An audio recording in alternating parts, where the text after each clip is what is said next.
Welcome to V3 news. లక్ష్యం సమాజితం. నేను మీ సాయి సుధా. నల్గొండ జిల్లాలో ఘోర రోడ్డు ప్రమాదం. తల్లి కొడుకు మృతి. శుక్రవారం తెల్లవారుజామున నల్గొండ జిల్లా ఇనుపాముల వద్ద వేగంగా దూసుకొచ్చిన కారు అదుపు తప్పి డివైడర్ను ఢీకొట్టి బోల్తా పడింది. యాదాద్రి భక్తులకు శుభవార్త. ప్రముఖ పుణ్యక్షేత్రం యాదగిరిగుట్టకు వచ్చే భక్తులకు సులభతర సేవలు అందించేందుకు అధికారులు ఆన్లైన్ సేవలను అందుబాటులోకి తీసుకొచ్చారు. గోల్డెన్ గేట్ బ్రిడ్జ్ పై నుంచి దూకి భారత సంతతి బాలుడు ఆత్మహత్య. వంతెన వద్ద బాలుడి సైకిల్, మొబైల్ ఫోన్, బ్యాగు కనిపించినట్లు తల్లిదండ్రులకు అమెరికా కోస్టల్ గార్డ్ అధికారులు తెలిపారు. జనవరి నుంచి హుందాయ్ ధరల పెంపు. హుందాయ్ మోటార్ ఇండియా లిమిటెడ్ వచ్చే నెల నుంచి తన వాహనాల ధర పెంచనుంది.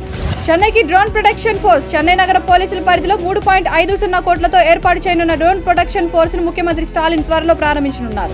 నేటి నుంచి ధనుర్మాసం ప్రారంభం. ఏలూరు జిల్లా ద్వారకా తిరుమలలో నేటి నుంచి ధనుర్మాస ఉత్సవాలు ప్రారంభం కానున్నాయి. జనవరి 14 వరకు ఉత్సవాలు కొనసాగనున్నాయి. గడప గడపకు మన ప్రభుత్వంపై నేడు 11 గంటలకు సీఎం జగన్ సమీక్ష. హాజరు కానున్న మంత్రులు, పార్టీ జిల్లా అధ్యక్షులు.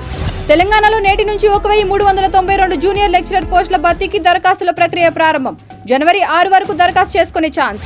100 రోజుకు చేరుకున్న భారత్ జోడో యాత్ర. ప్రస్తుతం రాజస్థాన్ లో కొనసాగుతున్న రాహుల్ పాదయాత్ర ఈ నెల 24న ఢిల్లీలో ప్రవేశించనున్న యాత్ర.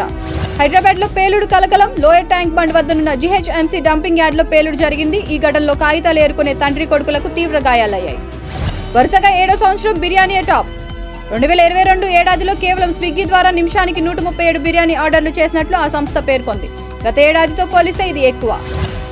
విద్యార్థిని హత్య. ఢిల్లీలో ఓ ఇంట్లో యజమాని తన ఇంట్లో అద్దెకుండే PhD విద్యార్థిని దారుణంగా హత్య చేసి ముక్కలుగా చేసి నిర్మానుష్య ప్రాంతంలో పడేశాడు.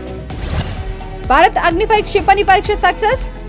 5400 కిలోమీటర్ల పరిధిలో లక్ష్యాలను ఛేదించగల సామర్థ్యం కలిగిన ఈ క్షిపణి అత్యంత ఖచ్చితత్వంతో లక్ష్యాలను చేరుకోగలదు. తెలంగాణ రాష్ట్ర కేడర్కు 6 IASలు.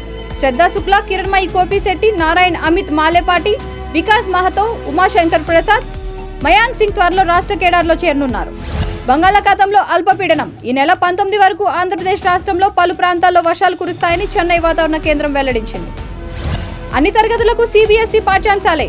ఏపీలో 1 నుండి 7 తరగతులకు గణితం, ఆంగ్లం మార్పు. 6-7 తరగతులకు సామాన్య శాస్త్రంలో సాంఘిక శాస్త్రం ఒకటే రాష్ట్ర సిలబస్. సెలవుల క్యాలెండర్ విడుదల చేసిన తరగతులకు గణితం, ఆంగ్లం మార్పు. 6-7 తరగతులకు సామాన్య శాస్త్రంలో సాంఘిక శాస్త్రం ఒకటే రాష్ట్ర సిలబస్.